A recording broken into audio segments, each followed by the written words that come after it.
Hi, எத்தனை பேர் வந்து ஹாப்பி ராஜ் அப்படின்ற மூவியை பார்த்தீங்க? பார்க்காதவங்க அமேசான் ப்ரைமில் அவைலபிளாக இருக்குது, கண்டிப்பாக பார்த்துருங்க இந்த படத்தை. இந்த படத்தில் பார்த்தீங்கன்னா வந்து ஒருத்தரை உருவகேலி பண்ணி அவங்கள எவ்வளோ இதாக வந்து டிஸ்கிரிமினேட் பண்ணி காமிக்கிறாங்க அப்படின்றது இருக்குது. நம்ம ஒருத்தரை அவங்களோட உருவத்தை வச்சு என்றைக்குமே வந்து எடை போடவே கூடாது. அவங்கக்கிட்ட இருக்கிற ஒரிஜினல் டேலண்ட் வந்து என்னன்னு நமக்கு தெரியாது அப்படின்றத இந்த மூவியில் ரொம்பவே அழகாக காமிச்சிருப்பாங்க. இவரை என்னதான் வந்து அவ்வளோ டிஸ்கிரிமினேட் பண்ணியிருந்தாலுமே அவர் என்ன நினச்சாரு, அவர் எப்படி வின் பண்ணணும்னு நினச்சாரு அப்படின்றத ஜார்ஜ் மரியன் சார் வந்து ரொம்பவே வந்து அழகாக அதை காமிச்சிருப்பாரு. ஒருத்தரை உருவகேலி பண்ணுறப்ப அவங்கள மட்டும் நம்ம வந்து அஃபெக்ட் பண்ணல, அவங்களோட ஃபேமிலியையும் சேர்த்து அஃபெக்ட் பண்ணுறோன்றதை இந்த படத்தில் அவ்வளோ இதாக காமிச்சிருப்பாங்க. ஒரு பேர் வச்சதை அவங்க அப்பாவுக்கு வச்ச அதே பேரை வச்சு அவங்க பையனை, அவங்க ஒய்ஃபை, எல்லாரையுமே வந்து ஒரு ஊரே வந்து எவ்வளோ மோசமாக ட்ரீட் பண்ணுது அப்படின்றத காமிச்சிருப்பாங்க.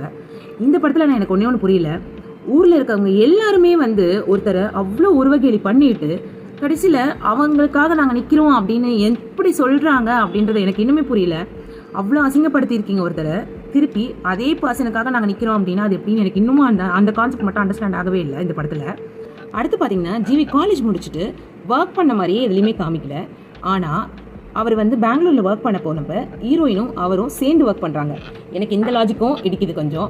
உங்களுக்கு படம் பார்த்தவங்களுக்கு நான் என்ன சொல்ல வரேன்னு உங்களுக்கு புரிஞ்சுதுன்னா கமெண்ட்டில் சொல்லுங்கள். பட் மற்றபடி பார்த்தீங்கன்னா வந்து ஒரு வீக்கெண்டுக்கு ஒரு நல்ல படம் வாட்ச் பண்ணணும்னு நினச்சிங்கன்னா இந்த படத்தை நீங்கள் கண்டிப்பாக பார்க்கலாம். அடுத்து இந்த படத்தில் நடிச்சிருந்த கேரக்டர்ஸ் இவங்க எல்லாருமே வந்து அவங்களுக்கு கொடுத்திருந்த ரோலை ரொம்பவே அழகாக பர்ஃபெக்டாக பண்ணியிருந்தாங்க. கௌரி ஆகட்டும், அப்பாசார் ஆகட்டும், கீதா கைலாசம் மேம் ஆகட்டும். எனக்கு ஆனால் இதில் ஃபேவரட் வந்து கீதா கைலாசம் மேம் தான். அவங்க ஒரு இடத்துலேருந்து இன்னொரு இடத்துக்கு போனப்போ எவ்வளோ அழகாக அடாப்ட் ஆனாங்க அப்படின்றது எனக்கு ரொம்பவே பிடிச்சிருந்துச்சு. நம்ம ஒருத்தவங்களோட கேரக்டரை வந்து அவங்க இருக்கிற இடத்த வச்சே ரெக்கக்னைஸ் பண்ணி அவங்கள வந்து ஒரு க்ளோஸ்டு ஷெல்குள்ளே வச்சுருக்கிறோம்.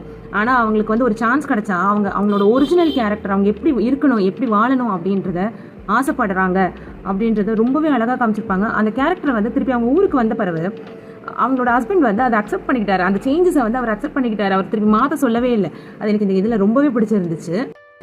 இந்த படத்தோட டேரக்டர் பார்த்தீங்கன்னா வந்து மரிய ராஜா இளஞ்செழியன். அண்ட் இது வந்து இவரோட டைரக்ஷனல் டெபிட் மூவி தான். அண்ட் ரொம்பவே நல்லாவே இருந்தது இந்த படம். 2-3 ஃப்ளாஸ் இருந்துச்சு, பட் கண்டென்ட் வந்து ரொம்பவே நல்லா இருந்துச்சு. ரொம்பவே அழகாக எக்ஸிக்யூட்டும் பண்ணியிருந்தாங்க இந்த படத்தை. அடுத்த மூவி சஜஷனோட நெக்ஸ்ட் வீடியோவில் மீட் பண்ணுறேன். Thank you all.